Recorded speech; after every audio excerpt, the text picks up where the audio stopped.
What's up, guys? It's Meow, and it's about fucking time I got these goddamn NASCAR playoff predictions done. So here we go. But before we get into that, I'd like to have a little discussion about NASCAR, the France family, and the charter agreement because holy fucking shit! Shit's about to get fucking interesting and definitely gonna get ugly. So, what the fuck happened? So, apparently last night was the deadline for the teams to sign a new charter agreement because the current one expires after this season. The new one goes until 2031. However, two teams did not sign it, 23XI and Front Row Motorsports. And when you read into everything that has come out since the announcement came out that all but these two teams signed,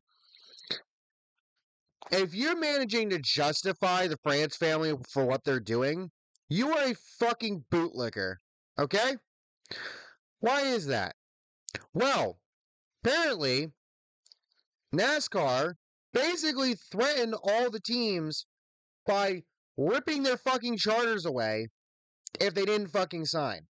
So right then and there, and Front Row Motorsports hasn't even put out a statement yet. 23XI did, which is how I found out that the new charter agreement goes until 2031, but I digress.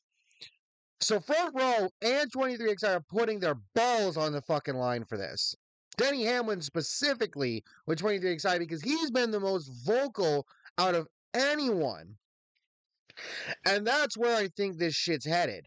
Is it's going to be Denny Hamlin versus NASCAR, or really versus the France family. And you're saying, well, why did the other team stand with him? Here's the thing: there's a shitload of money involved for all of the teams. If you're one of the smaller teams on the Cup side, you know, I know Rick Ware Racing has a lot of stuff in multiple motorsports, but you know, they're towards the back end of NASCAR, Spire, and some of these other teams. You know, I mean, hell, fucking JT Doherty Racing is about to lose Kroger to RFK, so you know they might be fucked money wise soon. Um, but for them and even to the bigger teams like Penske and Gibbs and whatnot, there's just a lot of money fucking tied up into this, and in some ways, you know, I think some of it boils down to, you know, you have guys like Rick Hendrick and Joe Gibbs that have been around for so fucking long that, yeah, they probably want better, but they know not to fuck with the France family. I mean, come on, look at Big Senior and Junior, especially Senior. You know, more specifically, look at Senior when it came to fucking unions back in the day. You know, he fucking hated that shit. Look at Curtis Turner. Look up his story. There's one right there. But as I said, Denny's putting his fucking balls on the line for this, and he's been vocal about the charter issue. Brad Keselowski did an interview today, or when he was getting interviewed in the media center today. You look at the way he's talking; he did not look thrilled as part owner of RFK Racing to be signing this new agreement. And you just look at the way he's speaking, and you have to read between the lines on it, but you can tell he's not thrilled. Um, it's a clusterfuck. Like, why are you threatening the teams to rip away their charters unless you've got shit in this agreement that people don't fucking agree with that you're gonna push anyway because you're a bunch of money hungry fuckers? The France family is old and archaic, and you know they need to go the fuck away. They do.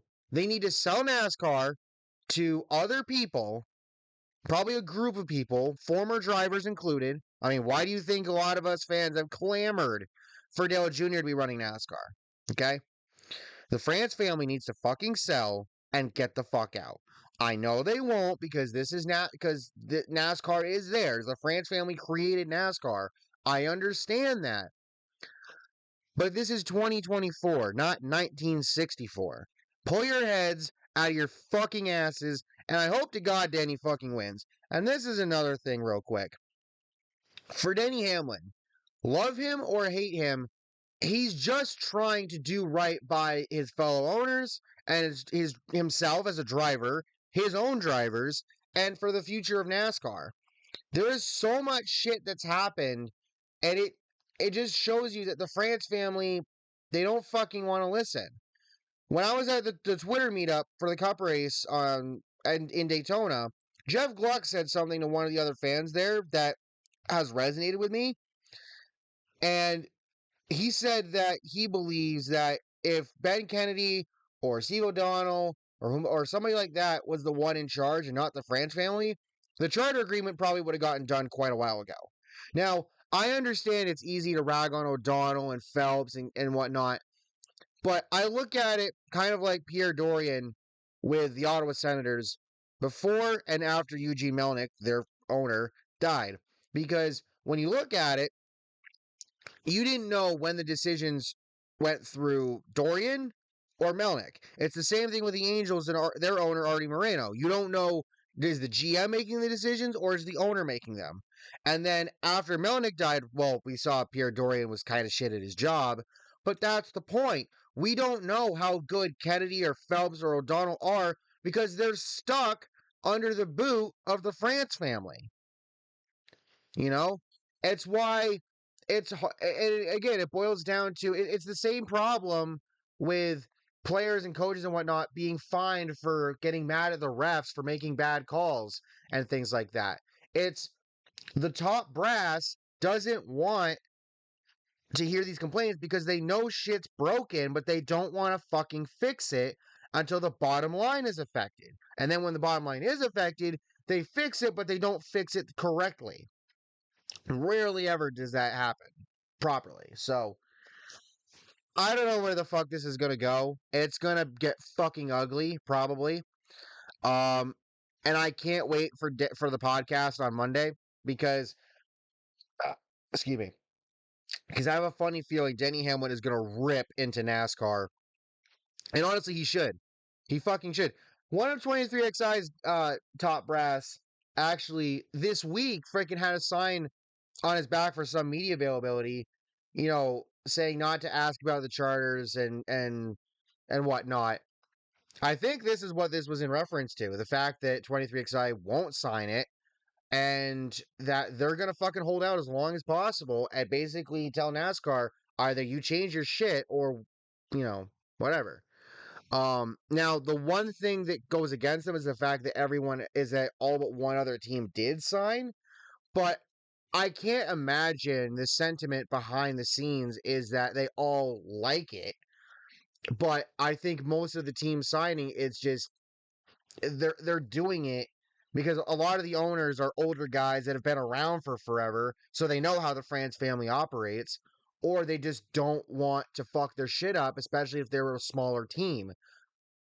23XI has only been around for a handful of years now, and Front Row's been around longer, obviously, yes.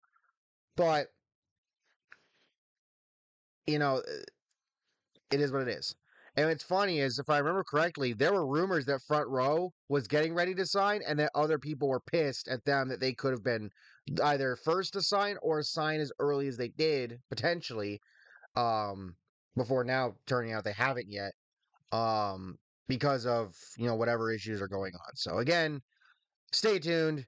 There will probably be more content on this in the coming days and weeks. Yeah, NASCAR, pull your fucking heads out of your ass and realize it's 2024, you know? And what's crazy is, if this isn't bad enough, the guy fucking running IndyCar said some dumb shit this week. So go fucking look that up too while you're at it. Just ownership of these motorsports leagues, man. What the fuck?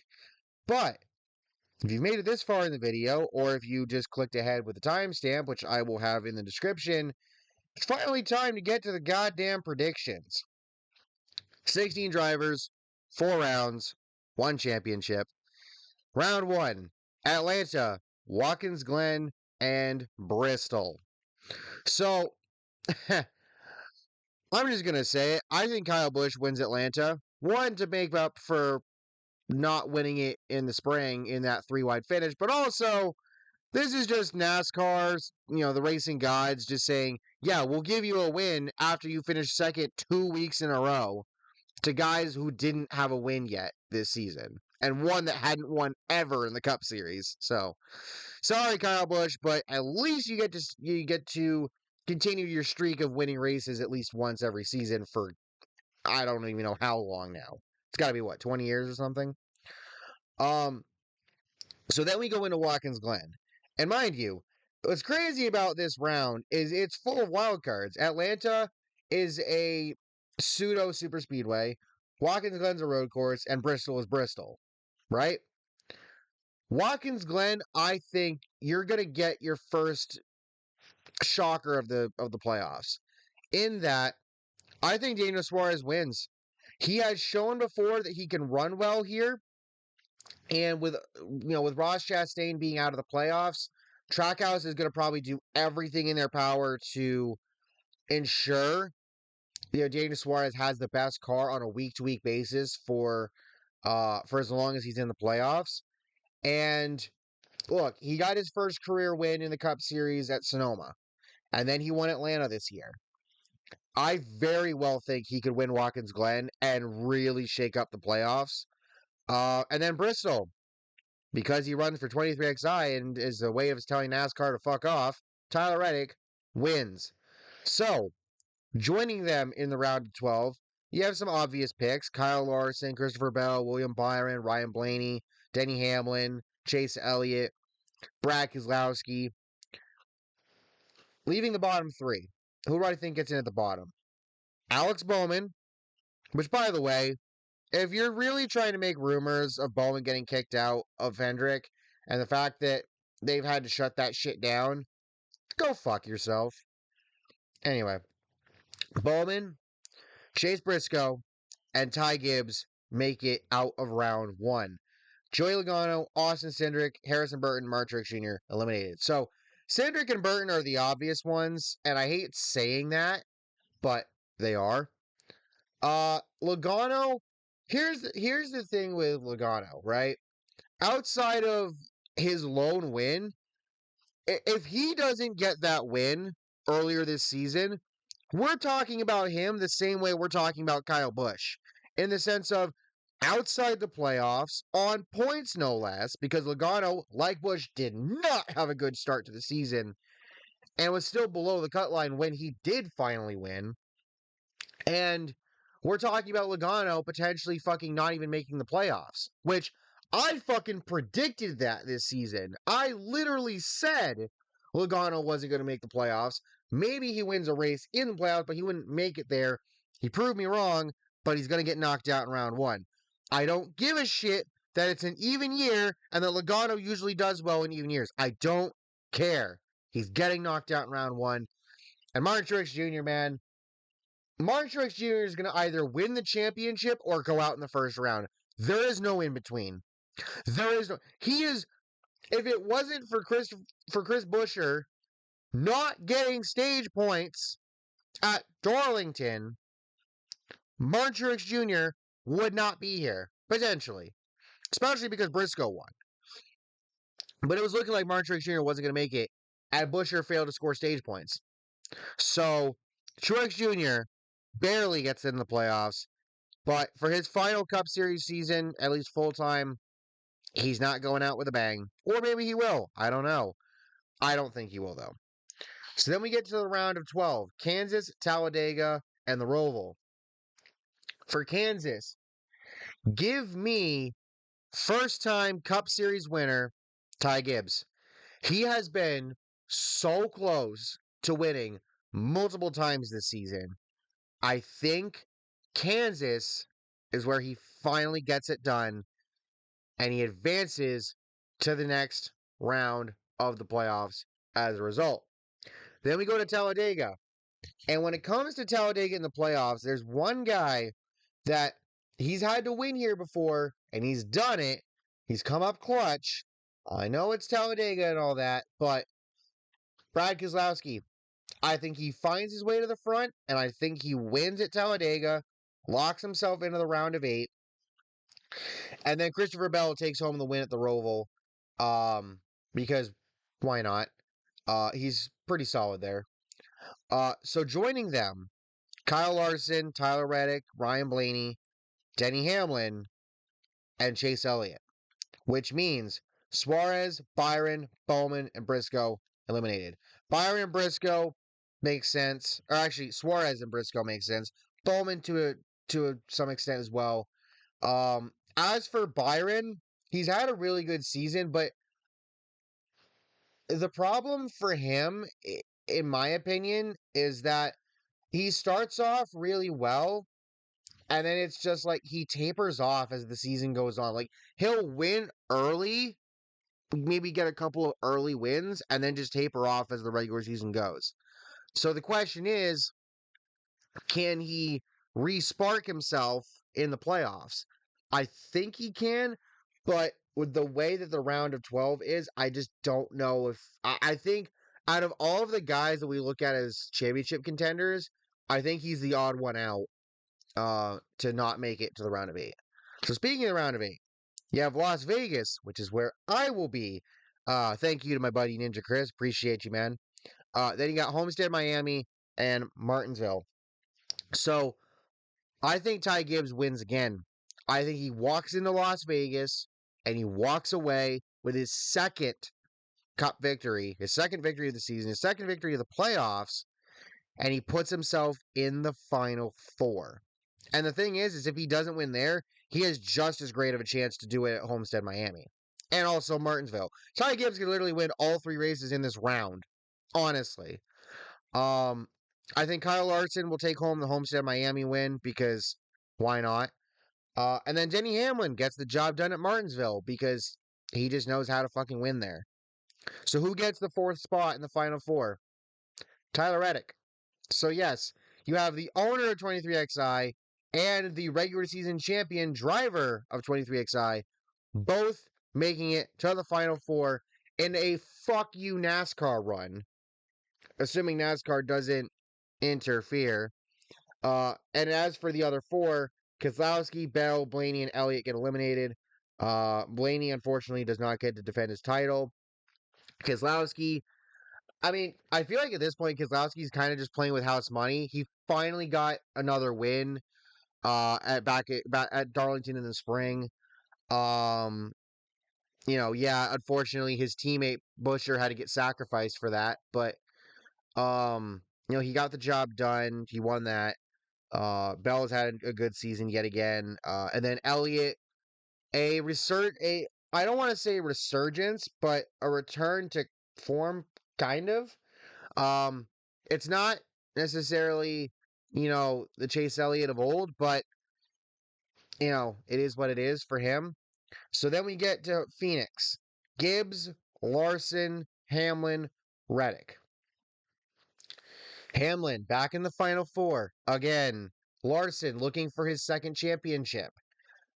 Gibbs and Reddick going on a hell of a run. Reddick, again, the regular season champion. Denny Hamlin gets it done.